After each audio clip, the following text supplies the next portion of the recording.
Bonsoir à tous, bienvenue dans votre émission La Réunion Léla. On va commencer avec l'actualité de ces derniers jours. L'actualité de ces derniers jours, c'est le Proche-Orient, donc qui n'a rien de rassurant. Des heurts entre l'armée israélienne et les Palestiniens ont fait 62 morts, parmi eux des femmes et des enfants. À La Réunion, des associations se mobilisent pour dénoncer cette situation et surtout le laisser-faire de la communauté internationale, c'est causemement réunionnais.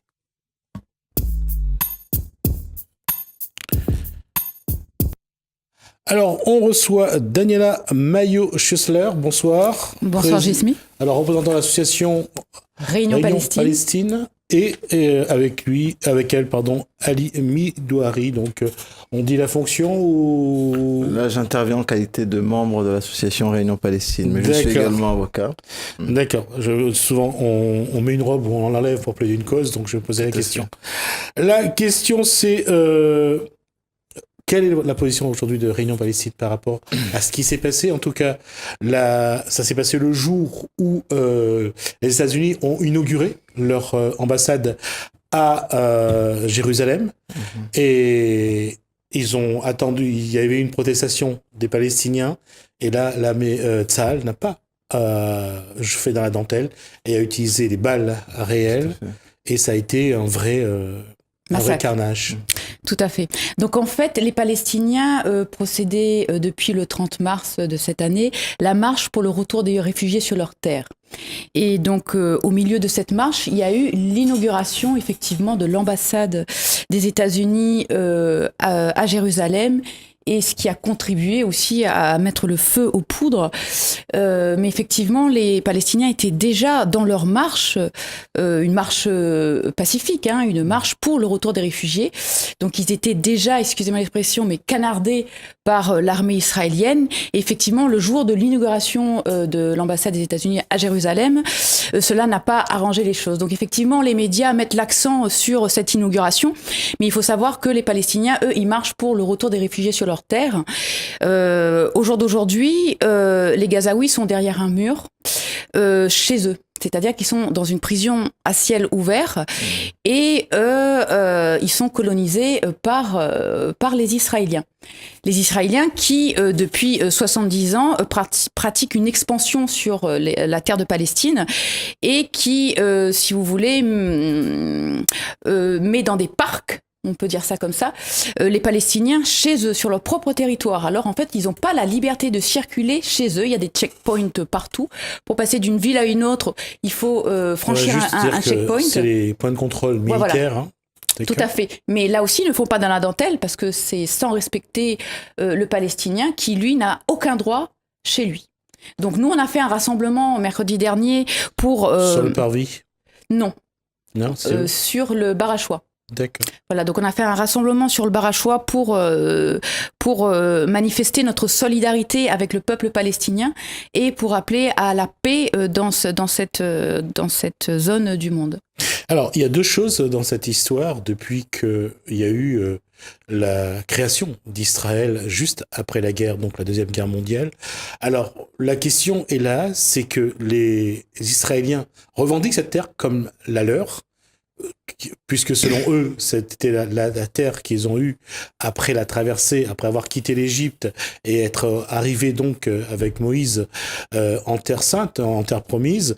Alors, est-ce que la question aujourd'hui, Daniela Maillot-Schussler, la question doit être posée: à qui appartient cette bande de Gaza, qui est un territoire aussi grand que Saint-Paul, la Possession et le port réunis? À qui? Est-ce qu'il faut revenir à une décision historique ou revenir à quelque chose qui est réel aujourd'hui? C'est-à-dire que les Palestiniens ont investi ce territoire, ils vivent depuis maintenant plusieurs siècles. Alors à qui faut-il restituer cette terre? Il faut savoir que la terre de Palestine, avant la création d'Israël, était une terre complètement ouverte, où il y a des chrétiens, des musulmans des Juifs, et je parle en termes religieux, parce que là, on évoque une question religieuse, la terre promise. Lorsqu'il a été décidé de créer un foyer juif en Palestine, tout d'abord, à la question aux Juifs, est-ce que vous êtes prêts à aller dans un foyer juif après la Seconde Guerre mondiale parce que vous méritez bien une terre? La réponse a été: écoutez, la terre promise, on suivra notre prophète quand il reviendra, mais une terre promise n'est pas due, donc on va pas la prendre, et surtout pas au détriment d'un autre peuple. L'histoire a voulu que, malgré l'opposition des Juifs à l'époque de ne pas qu'on crée un foyer juif où ils doivent tous se regrouper pour racheter notre conscience, nous les Occidentaux qui avons massacré les Juifs, déjà eux-mêmes, ils n'étaient pas d'accord. Mais l'histoire a voulu qu'effectivement on crée quand même un État et qu'on les amène, les Juifs du monde, à aller vivre en Israël. Donc c'est à partir de là que les choses se sont compliquées, parce que au départ il y avait un territoire qu'on peut juger plus ou moins équitable, et au fur et à mesure, en fait, si vous voulez, il y a eu une expansion des Israéliens orientés. Et aujourd'hui, il faut savoir que les Juifs eux-mêmes, les Juifs en Israël, parmi les Juifs en Israël, il y a ceux qui s'opposent à ce qui se passe aujourd'hui, il faut le savoir. Oui. Donc ce sont des Juifs anti-sionistes. Ce qui s'est passé, c'est qu'à un moment donné dans l'histoire, il y a une idéologie qui a été mise en place qui s'appelle le sionisme.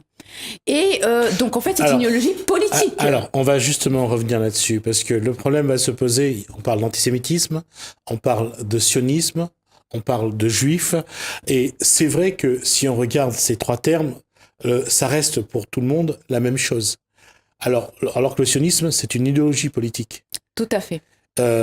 Et on revient à quelque chose sur tout ce qui est sémite. Quand on parle d'antisémitisme, c'est là aussi, il y a quelque chose de complexe. Parce que être sémite, c'est pas seulement être juif. C'est, je veux dire, surtout en Afrique.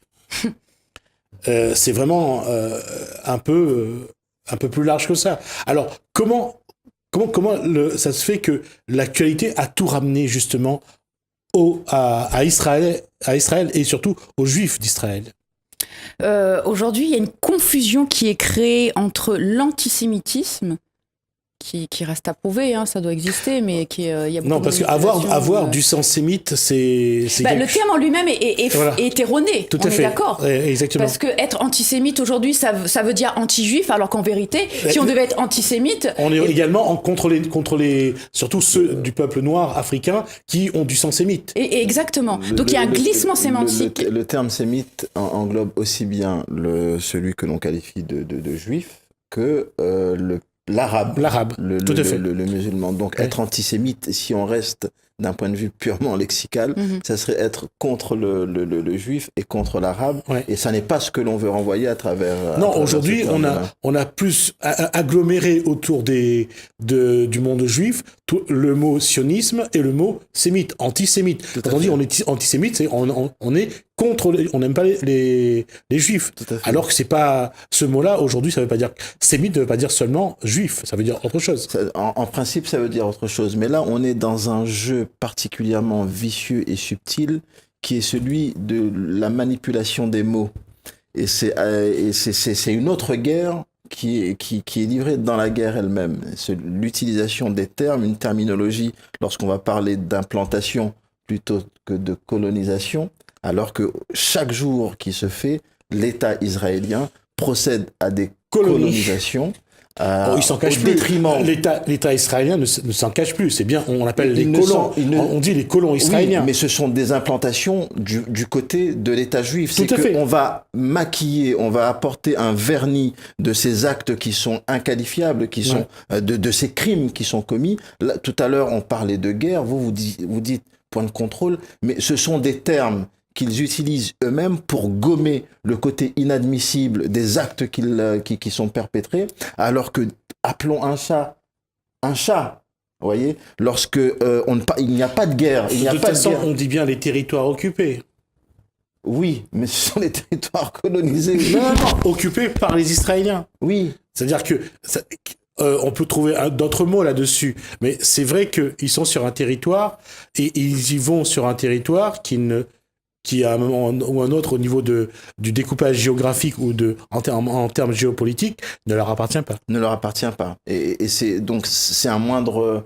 c'est à minima qu'on utilise le terme de territoire occupé, c'est plus qu'un territoire occupé. Ce sont des territoires qui sont colonisés au détriment du droit international. C'est une invasion. C'est une invasion, disons les choses telles quelles. C'est une invasion de la part de l'État, je dis bien de l'État, du gouvernement, des dirigeants de l'État d'Israël, et dont sont victimes la population palestinienne elle-même.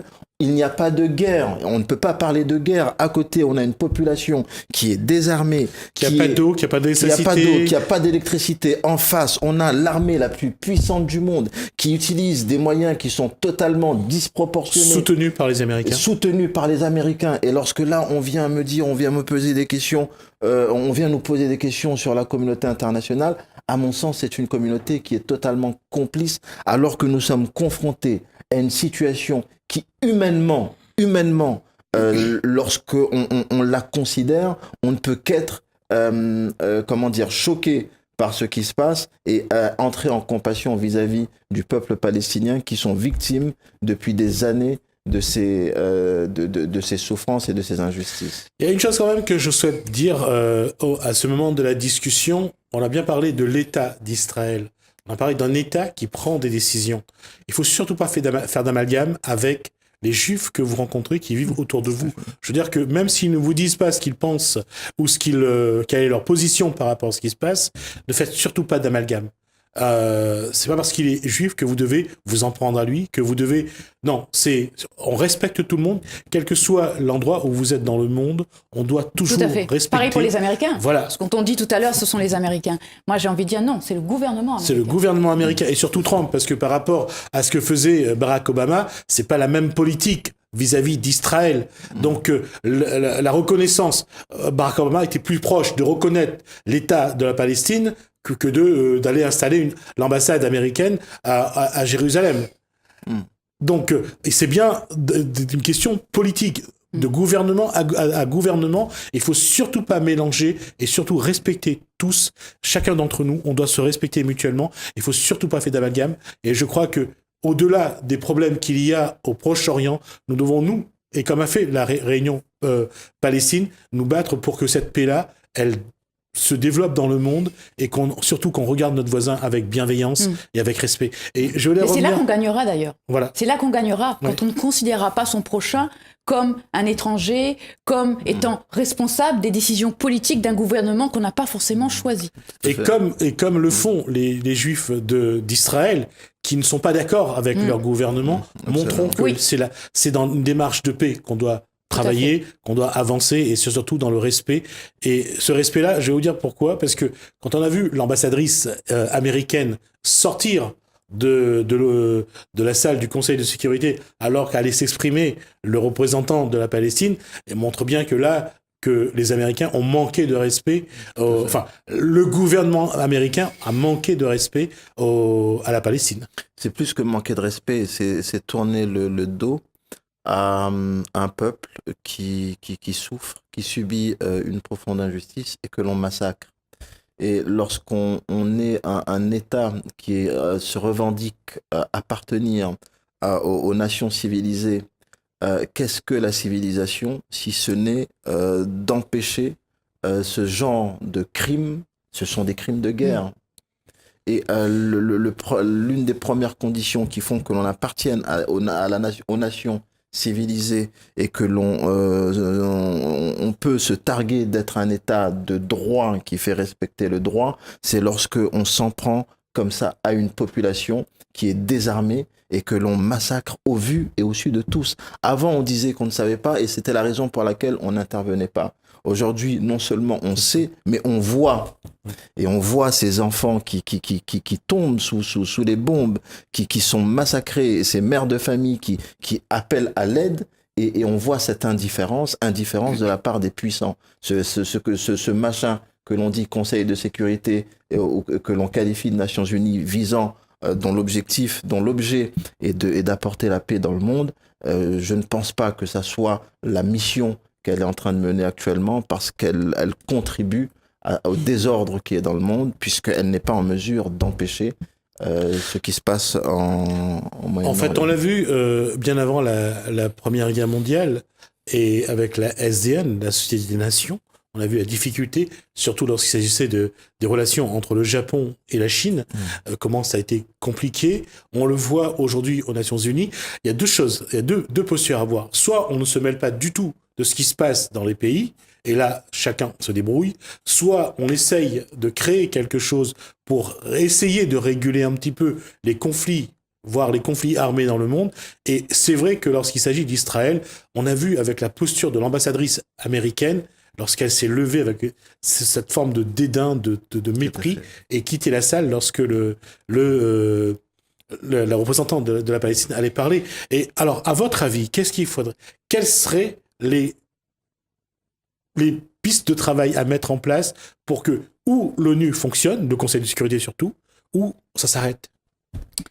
Nous, on appelle en fait à une action pacifique. Parce que nous, citoyens, on a quand même un pouvoir d'action qui est d'acheter ou de ne pas acheter, de financer ou de ne pas financer le monde dans lequel on vit. Donc nous, on appelle en fait à boycotter toutes les marques qui sont susceptibles de financer la guerre en Israël. Donc ces marques-là, il y a la liste BDS que vous pouvez retrouver sur Internet, qui donne toutes les marques, tous les multinationales qui financent la colonisation en Palestine. Donc nous, on invite à pratiquer une consommation éthique, de favoriser le circuit court en fait. Devenons autonomes, nous, à notre portée, et consommons au maximum les produits qui sont locaux, artisanaux, le circuit court, tout simplement. Je pense que la problématique, elle est globale aujourd'hui. Je pense qu'il faut voir les choses de manière globale. Donc moi, ce que j'invite les personnes qui nous écoutent, à consommer de manière intelligente. Ce que je fais aujourd'hui, est-ce que c'est en faveur de la paix ou est-ce que c'est en faveur de contribuer au monde dans lequel on ne veut plus vivre? Donc voilà, donc nous, Réunion Palestine, comme le mouvement BDS partout dans le monde, on appelle au boycott de toutes les marques qui sont susceptibles de financer la guerre dans le monde. Voilà. Et sur la démarche, aujourd'hui, on va le dire de manière un peu plus crue, aujourd'hui, ce que vous appelez, c'est à boycotter les produits qui viennent d'Israël. On appelle effectivement au boycott des produits qui financent Israël. Ils ne sont pas forcément implantés en Israël. Ah, d'accord. Il y a des marques, de très grandes marques, dans notre consommation quotidienne. On ne le sait pas, mais on est en train de financer. On leur donne de l'argent. Parce que ces multinationales sont en lien avec ces entités, cette hégémonie, qui aujourd'hui crée le monde qu'on ne veut pas, mais qui pourtant est bien réel. Donc maintenant, on va créer le monde qu'on veut. Et pour ça, c'est dans le quotidien, dans chaque action qu'on va faire. Quand on se lève le matin, chaque chose qu'on va faire, est-ce que ça va dans le sens de la grandeur du monde ou ça va dans le sens de la destruction? Voilà, donc on invite à une démarche globale. Et dans cette démarche globale, on est en faveur de la paix des peuples. Ce qui implique aussi un boycott des produits américains. Pourquoi pas à terme, mais non, ce qui implique surtout. Si on regarde ceux qui financent, entre autres, je dirais Israël, c'est aussi les Américains, c'est aussi les produits américains. Donc ça va impliquer, à un moment donné, chaque nation à créer l'économie locale. Voilà. Mais en l'occurrence, en l'état actuel des choses, concrètement, ceux qui sont à l'origine de ces crimes de guerre, ce sont les dirigeants israéliens, c'est un gouvernement israélien, et c'est en opposition à cette politique attentatoire aux droits humains les plus fondamentaux, en réaction à cette politique menée par le gouvernement israélien, que nous demandons à ce qu'il y ait ce boycott à l'encontre de tout ce qui soutient ce régime injuste qui est le régime israélien. Et donc d'où qu'émanent ces produits-là, qu'ils viennent d'Israël ou pas. Mais ce qui importe au final, et c'est ça le vrai sens de notre message, c'est la posture que le Réunionnais ou la Réunionnaise doit avoir vis-à-vis de cela. Nous sommes dans notre zone de confort ici à La Réunion, dans notre petite île qui est toute belle et que l'on doit préserver, et avec ces problématiques du monde qui font appel à notre conscience en tant qu'être humain. Et à cela, nous ne pouvons pas rester insensibles. Et le Réunionnais, la réunionnaise, ce que nous sommes avec la culture qui est la nôtre, qui nous sommes issus de l'esclavage, nous sommes issus de ce qui est l'injustice même, nous ne pouvons pas rester insensibles à cela. Et nous ne demandons pas aux Réunionnais de prendre les armes, ou d'aller sur place, mais le positionnement que l'on doit avoir vis-à-vis de cette injustice, c'est au moins, à tout le moins, de participer à ce boycott pour qu'au moins notre conscience soit une conscience qui participe, qui contribue à l'apaisement à l'apaisement. D'accord. On arrive à la fin de ces 20 minutes. En tout cas, je voulais juste rappeler une chose. On a parlé de l'État Israël, du gouvernement israélien, et surtout ne pas tout mélanger, parce que il y a eu de grands chefs d'État israéliens comme Shimon Peres. Il y a eu Yitzhak Rabin qui lui a été assassiné. Donc faut juste se dire que parfois il y a un individu qui arrive et qui ne prend pas les bonnes décisions. Donc, ne pas mélanger un chef d'État, un chef de gouvernement, un gouvernement avec un peuple. C'est pas la même chose. Donc, faut faire vraiment très attention, et surtout dans tout ce qu'on dit et dans tout ce qui a été dit sur ce plateau, la seule solution à l'avenir, pour notre avenir à nous, c'est la paix, et il faut se battre. C'est un paradoxe de se dire qu'il faut se battre pour la paix. Ouais, et on a des moyens d'action. C'est-à-dire qu'on est dans une société de consommation. Donc, si on décide de consommer local et de choisir le circuit court, indirectement, on est en train de contribuer à la paix. Tout à fait. Merci. En tout cas, Daniela Mayou-Schessler pour ces informations. Merci à Ali Midouari, donc également, qui est tous les deux de Réunion Palestine.